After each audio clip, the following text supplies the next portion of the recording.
pleasure to be here between two very good close friends.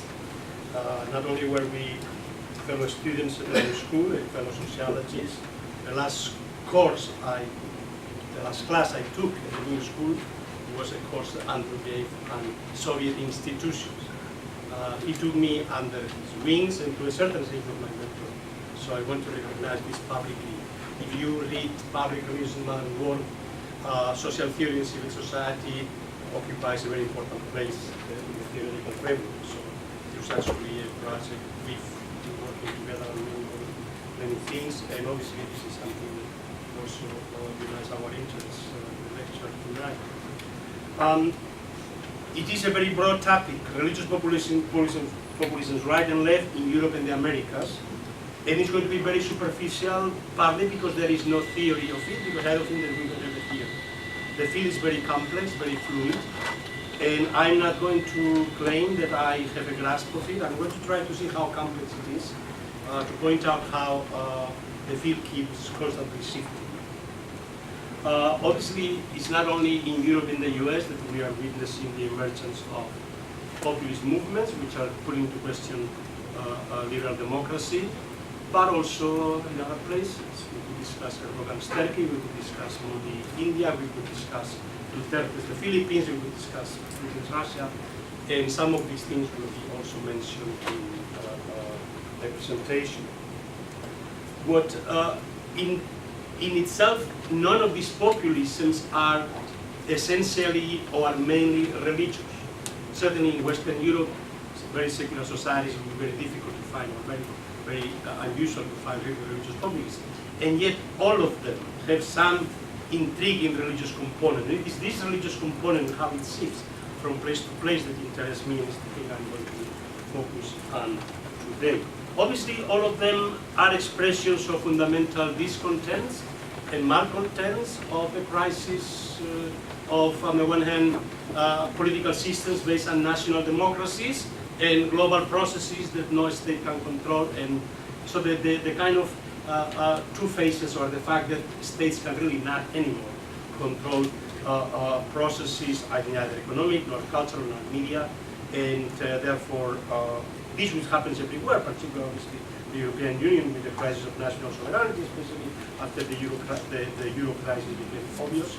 So this is one issue. The other, of course, is the fundamental also problem of economic inequality, even in societies that were accustomed to relative economic equality, like European societies, and although not everywhere, because you can say that in Germany, really economic malcontent is part of the alternative for Deutschland. But the problem of the global inequality, and especially the crisis, I mean the radical transformation in labor process, in labor market, the role of labor in the economies, and obviously this is a fundamental transformation of the skills. The fundamental problem today is that the economies need less and less people to be exploited, and most of them therefore can be discarded. And this is really the problem for many parts of the world. It's not anymore the problem of exploitation of labor, but the fact that the economy doesn't need labor anymore, or much less. This is one issue. And then, of course, the problem of borders, global migrations, refugees, and the crisis it has provoked everywhere. If to this you add the global moral panic concerning Islam. Islam is a fundamentalist religion, Muslim immigrants and Muslim jihadists, the three things being conflated. Of course, the jihadists are both Muslim and frequently immigrants, but most Muslims are not immigrants, and most immigrants are not jihadists. But they are conflated, and so there is fundamentally a problem with how we discuss those issues. So this is the very general context of discontent within which these populist movements emerge. But of course, and there are particular historical crises or events in different places that serve as catalysts, whether it is the London bombings. I remember I was in Sydney at the time with Tariq Modood, and he's at the end of multiculturalism. England and the whole process of multiculturalism was never the same after that. Whether it is the riots in the Paris banlieue right after, I mean the year after, whether it is the crisis in Holland with the assassination of Theo van Gogh. Those are triggers of processes, but then you have the general European context. And it is fundamentally a crisis of Europeanism, of the European project. There is no European project anymore. Nobody knows what Europe should be. There is no idea of what Europe should be. There is no project. In the same way, there are very, very few political projects really countering seriously the populist discontent. And therefore, the populists win because there is no alternative projects that are viable projects as electoral projects.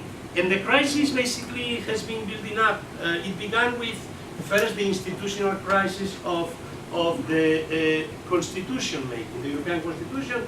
It was a terrible way the way it's done. Then you have the referendums in France and in Holland. And of course, it was lost because the very bad way in which they framed the constitution, the way they tried to sell it. But then the immediate response was, oh, you see, the people voted because they don't want Turkey in Europe, they don't want immigrants, they don't want more, it had nothing to do with it, but this was the way it was interpreted. So this was the beginning of a process of the end of including other people. The relation with Turkey thereafter has radically changed. Obviously, you could say today it's a self-fulfilling prophecy, of course, because we know what has happened in Turkey, but it could have been different, it could have done different. And then comes the Euro crisis, the financial crisis.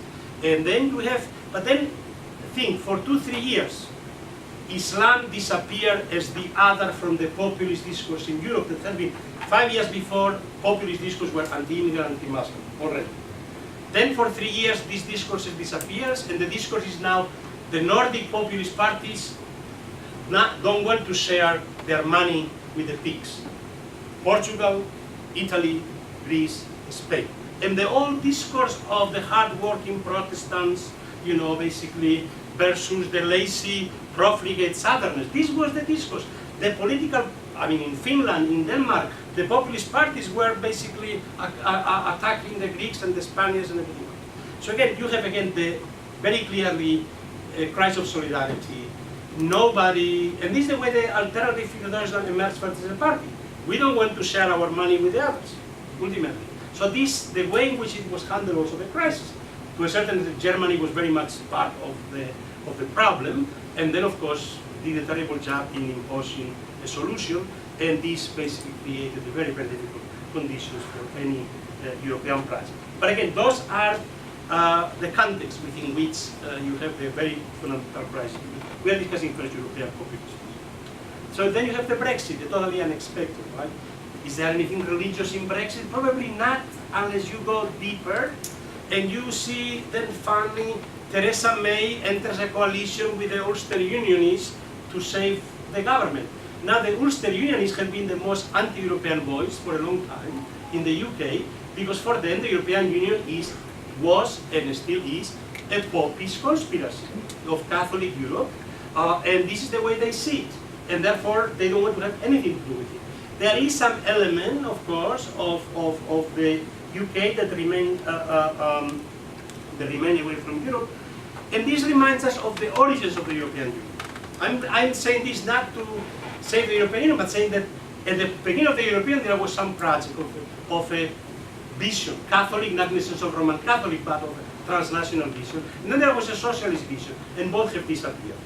The European Union, the seeds were put when French Catholics basically contacted German Catholics already before the war ended to begin the process of reconciliation between France and Germany, which had been at war for 70 years, let's not forget. And it was this beginning of dialogue between Catholics that had been the resistance and German Catholics that made possible the reconciliation between France and Germany, and also the other reconciliation was between Catholics and Protestants in the Christian Democratic parties, post-war Christian Democratic parties. So it was a Christian Democratic project. All the signers of the Treaty of Rome were Christian Democratic parties, 5 of them in power, in Benelux, in Italy, and in Germany, and the French, the only French that were for the European Union were the Christian Democrats.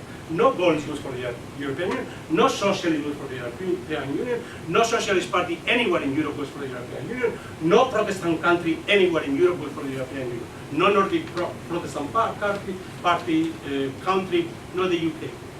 Again, my point is, there was a vision of a transnational, the need to build something transnational going beyond what was the nation state. And I'm saying this simply to point an element in the European Union that was gone. Christian Democrats today do not represent this anymore. They are not, in this respect, Catholics anymore, in the same way they are not Catholic. But there are these elements. The other anti-EU are, of course, the opposite. Are, let's say, in Poland and in Hungary. I mean, Hungary, obviously, Andrew could say much more about it than I can. I don't know those cases very well, but this is so surprising, right? That the way in which they talk of Brussels today as if it would be the new Soviet Union, that is imposing the kind of the same type of basically reducing their sovereignty to the Soviet Union, the communists in Russia did. And even in Poland, but especially in Hungary, surprisingly, pro-Russian, pro-Putin, conservative nationalism against liberal democracy, against liberal Europe. And it is this possibility of a coalition between Hungarian populist nationalism and Russian populist nationalism. They say, what is going on? And then you realize that if you look at what all these populist parties in Europe and groups have in common, all of them are financed by Russia Putin. All of them are somehow financed or sponsored. So there is the other element, we'll go into it later, basically the transnational moral conservative, basically organized by the Moscow Patriarchate to a certain extent, and that links populist movements that have nothing to do with religion, but the element of the anti-liberal, anti-gay, anti-feminist defense of the old family, the old values, the old conservative system is there. But again, it's not core to all these movements, but it's there as an element. And the question is, at which moment this element appears? So this concerning the anti-EU populist nationalism. Allied to it is the element of anti-globalist nationalist populism. This is more the French.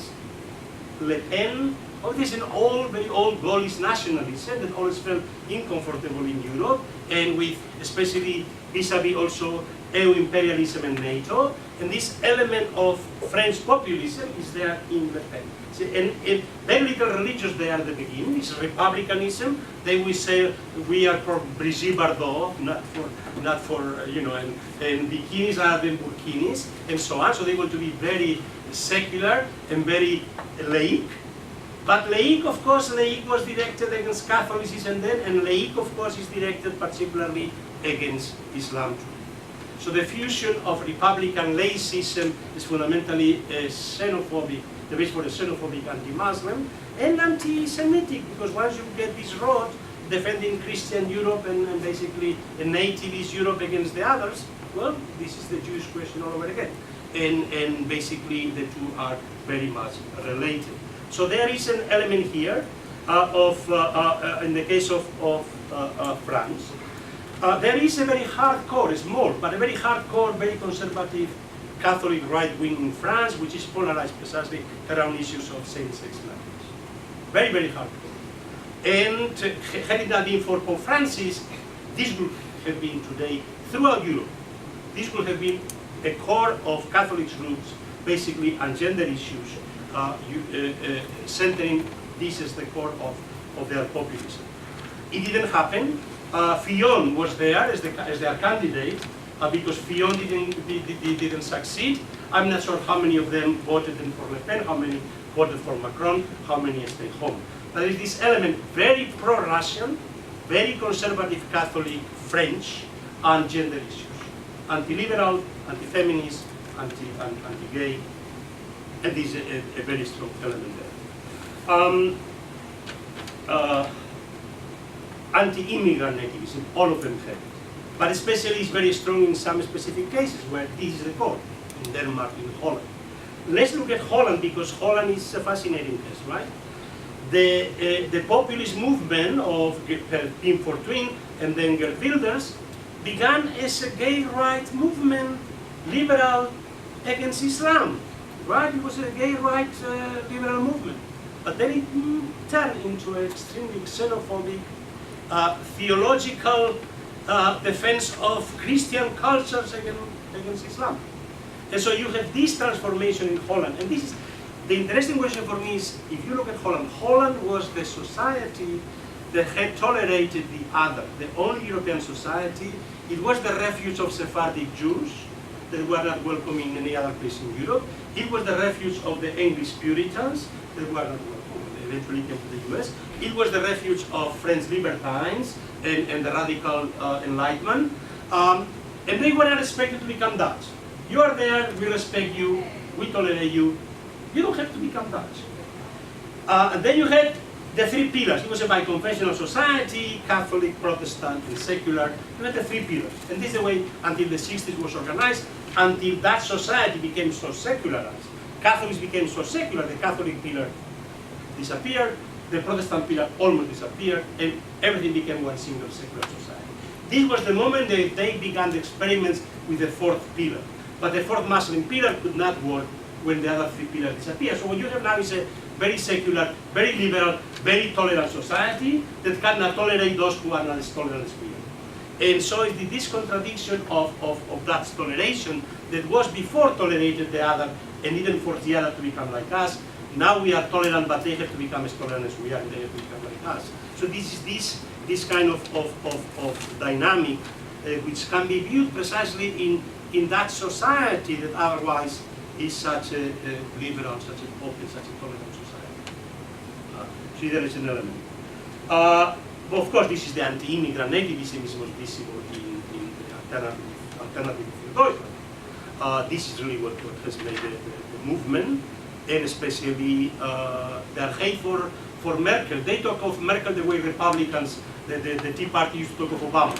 I mean, they are going after Merkel, they are going after Merkel. They hate Merkel for having opened the borders and having letting these 1 million immigrants, refugees in. And again, this is a very interesting aspect of the, it has transformed obviously German politics.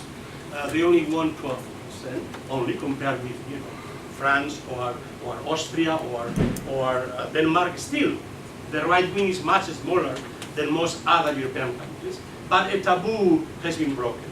Germany, precisely because of its past, had precisely this kind of taboo not to use, let's say, xenophobic, anti kind of discourse, and now it's broken. And now, obviously, Merkel wants to regain. Let's not forget that we have read, basically, of the 3 million voters, 1 million are people who never went to vote, so the people who had to start voting were out of the system. It's like the new voters for Trump. 1 million were ex-CDU, especially Bavarian, CSU, that basically, and the issue of migration, they broke with their party. And the other million, almost 1,900,000 something, basically from the Linke and from SPD, particularly from East Germany. And if you look at the structure of the movement itself, you could say also has three legs. One leg is radically secularists, you could even say atheists from East Germans. East Germans are the most radically secular atheist society. The majority of the population is still. Well, the Aussies have become very much like the Westies and everything else. And religion, no change whatsoever. There's nobody, neither the Protestant church nor the Catholic church have been able to take over in Germany. Every other institution the West Germans have taken. Religion has no future, has not been able to do anything. Every other group sends missionaries to Germany, no success whatsoever. So in this respect, there is a core, very radically secularist. But now you have a radically secularist anti-religious, so they are anti-Muslim in their secularism. There's a combination, and we'll have to get into the radical secularism of Prussia, that then turns into the secularism of Weimar, that turns into the secularism of, obviously, of the Nazis, that then turns into the secularism of the communists. And one, they accumulate, and ultimately, they made a deal. We won't remind you that you were fascist if you accept our regime. And so there is a silence about what the whole structure of Germany was before. And this element is there, but this is one. The other, you have cultural Christians. This is what is new in Europe. Cultural Christians. So they are Christians which are not religious at all, but they are Christians. And they want the Christian Europe, they don't want the others. This basically, if we talk of Christian populism, is not, very few, the religious people, religious Catholics and religious Protestants are the least anti-Muslim in Europe. The only ones that have really interreligious dialogue are the churches. They are welcome the refugees, the immigrants. They are really organized in this respect. So the anti-immigrant come from what could be called cultural Christianity, national Christianity, not from the people which are religious themselves. I'm generalizing, obviously, also nasty religious people. Don't take me wrong, they are also very nasty. Some people still that are religious. So, but there is this element. And the third actually is people who were part of Christians, who were part of the CDU, even engaged, and that have left the CDU or the CSU precisely on this issue. So there is an element in which a party that at the beginning had no religious component now has a religious component of Christian, so far anti-Muslim, but once you begin on this road, is the Jewish question all over again. I'm saying that because, again, an anecdote. Merkel, that on everything else was extremely cautious, and you could say even never dared to do anything against public opinion. And this issue somehow she demonstrated a courage that basically a lot of people have resented very much afterwards. And it just happened that when she received the Abraham Geiger Prize from the Jewish community in Berlin, in Germany, and the ceremony was at the Jewish Museum, she asked that I give the laudatio. And it was obviously, it was right after the terrorism in Paris. I sat down to write the lecture the very day the terrorism in Paris. You could not talk about the Muslim question on the post. So basically you have to talk about the Jewish question, and then realize that basically they are very, very close.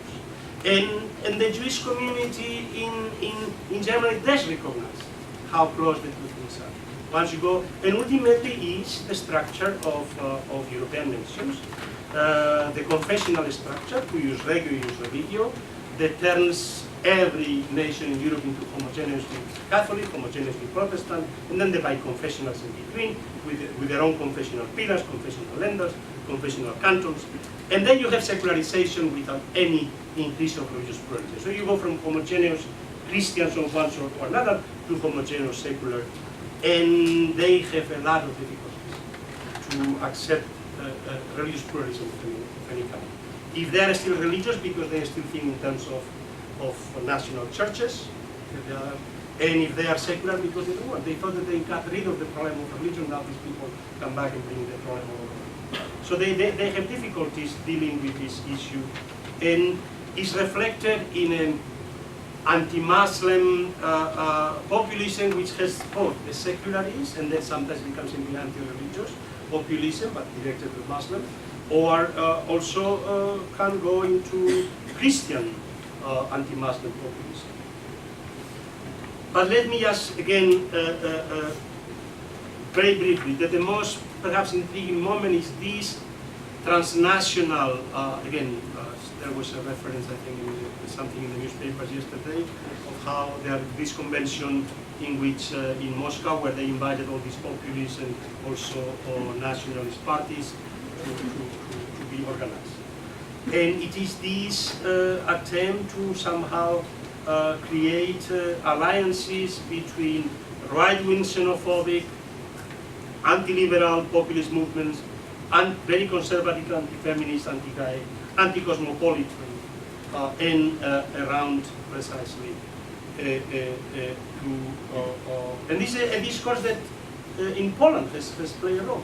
You would expect that this discourse coming from Russia would not be received in Poland, but it has been received in Poland. Okay. I think that, let me just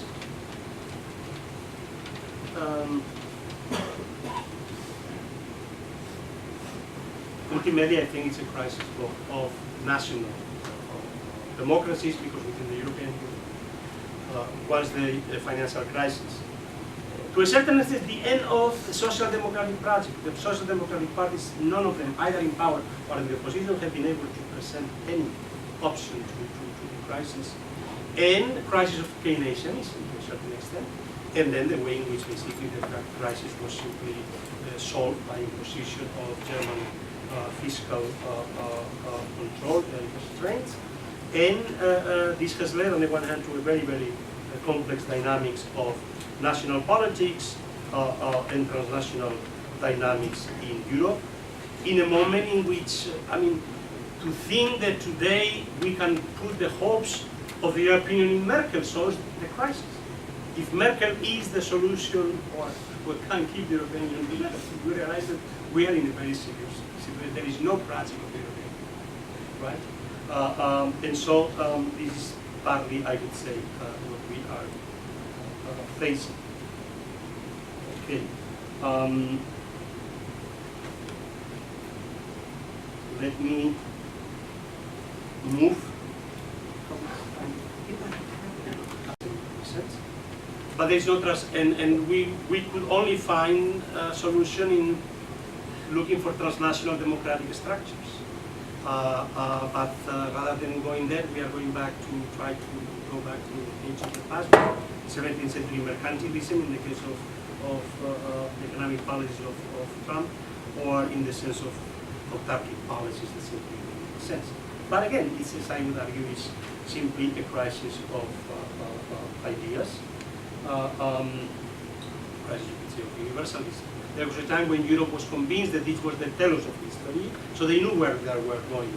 And there was a time when they present themselves as the model for the rest of the world. Once the European Union becomes a club of its nations, they are not willing to share the rich with the poor, which is what became evident in the last decade. Then it's very hard to establish the project. The only hope is that Trump itself may unite the Europeans. This is the only dynamic pro-European is against Trump. So Trump, I mean, the European Union needs some kind of enemy, I guess, to unite. Maybe that. But my sense is really there is no, I don't see any vision anywhere, and this is a serious problem. So the populism is a symptom of the absence of any also alternative project. Now, let's move to the United States. You will know much better. I'm not going to talk about Trump because I think I shouldn't read the news anymore, but we are all obsessed. But I want to remind ourselves how old this thing is. There was a time in the, I don't remember the year, I didn't check my notes coming here, the elections 1850 something, in which the Know Nothing movement almost got to the White House. So again, nobody expected Trump to do it, and nobody, the Know Nothing movement was a nativist, anti-immigrant, but of course racist and anti-Mormon. Nativism began as a movement in the 1820s and the 1830s as an basically Protestant, white, anti-Mormon, anti-Masonic, anti-Catholic. And it has transformed itself. But race and religion have always been the two keys to American nativism and how they are related. They are the two keys to American exceptionalism. You know, when anybody trying to compare the U.S. from Sombart and trying to come up with why no socialism, why no, it's race and religion that was. And of course, today those race and religion have come to Europe, and now you have some dynamics that were never part of European politics. Now, because you have, for the first time, race and religion entering European politics, then some of the same dynamics are beginning to develop. But this is, American nativism is WASP. WASP is all WASP. White, Anglo-Saxon, Protestant. White against blacks, Anglos against Latinos. Even in Texas, they still call themselves, they are the Anglos, they are some of the Hispanics. And Protestants against Catholics and Jews. This is the best, and it has changed, of course. It has changed in terms of who is the other. But those are the dynamics. And we simply have to recognize those were dynamics, and to this were added, of course, and this is what Jean reminded me, rightly, from the culture wars of the 60s, the gender revolution, the issue of gender. This is the way the Christian right came back in the 60s, fundamentally around the issue of gender, and this remains the crucial issue. But when you hear, I mean, the new senator from Alabama, Republican candidate, senator, the one who won the primaries, look, it's back to race and religion, only now it's anti-Islam, right? So he wants to prohibit any Muslim to have a right to run for office in the United States, or, you know, you cannot let a communist, in the same way a communist cannot be, you cannot let a Muslim. So the idea, again, you have the notion of fundamentally anti-Muslim. This is what is new. This is what is new, and let's think of Huntington. You know, you all knew Huntington as the clash of civilizations. And here, of course, Islam is the threat to the West, but not to the United States. When he was in his nativist mood and wrote his nativist manifesto, who are we? The Muslims don't even appear in the book. The Latinos are the other, the threat to America. So he never put them together. He wrote the clash of civilizations, Islam. He wrote who are we against the Latinos. Trump has put them together. Trump is the first that has put the Latinos in Islam. And this is what is new. And of course, the element to add to that is the continuation of the culture wars and the Republican. But this is less relevant. It was much more relevant against Obama. And when the Catholic Church still was moral confessionalism, gender issues, and therefore the same-sex marriage. But once the second time Obama got elected, the Republican Party said, I'm not interested in same-sex marriage anymore because it's a lost issue. And the Catholic Church was left with a problem. Thanks to Pope Francis, they also have abandoned the issue. But so it is this new fusion of all dynamics of race and religion that now have been linked to jihadism, Muslim migration, refugees. And we know how irrational the whole thing is, but those are the elements of American populist nativism. Build walls, basically, and people are basically classified categories. One of our colleagues, Ari Solberg, wrote a very interesting essay, Why Islam is like the Spanish. It's like Spanish. Spanish. Because Islam is the problem in Europe. At the time he wrote, Islam was not yet the problem in the United States, but Spanish was. Europe has no problem with multilingualism. You know, people speak different languages in many countries. Nobody is going to pass an amendment to make one national language the official established language. So you don't have established languages in Europe, but you have established religions. You cannot have religious pluralism. In America, it's the other way around. You cannot have established religions, but you can have established language. So you have a lot of amendments passed making English the established language of all kinds of states in the United States. The point is, this was the argument. But today, of course, why Islam is like Spanish. Now we see that both have come together, let's say, in the United States in unique ways. I'm now going to, obviously we can discuss many of those things in detail and in the conversation. Let me move now to the left. We've talked of the populist right. Let's look at the populist left. Very little of it, but there is still some remnants of it, and I'm going to tell you where it got together. You remember that Bernie Sanders visited the Vatican in the midst of the campaign, was invited to the Pontifical Academy of Social Sciences to give a talk in the midst of a conference on 25 years or 25th anniversary of Centesimus Annus. Centesimus Annus was the encyclical of Pope Wojtyla, or Saint Jean Cohen, 100 years after Rerum Novarum, 1991, 100 years after Rerum Novarum, 1891, and was the first attempt to see how the Catholic social teaching can respond to the new globalized world after the fall of the Berlin Wall, and basically which kind of world of capitalism are we entering into. And the Pontifical Academy of Social Science was a project of Wojtyla also, and was a very conservative project.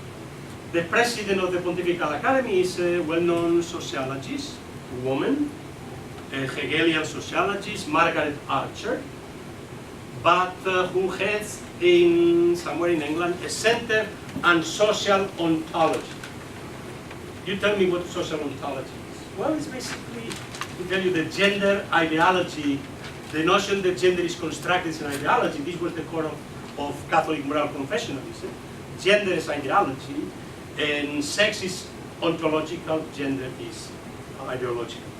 And so this was the core. But then, under Pope Francis, you had the members of the Pontifical Academy, still the old ontological people, nothing changes, you have eternal truths, and so on.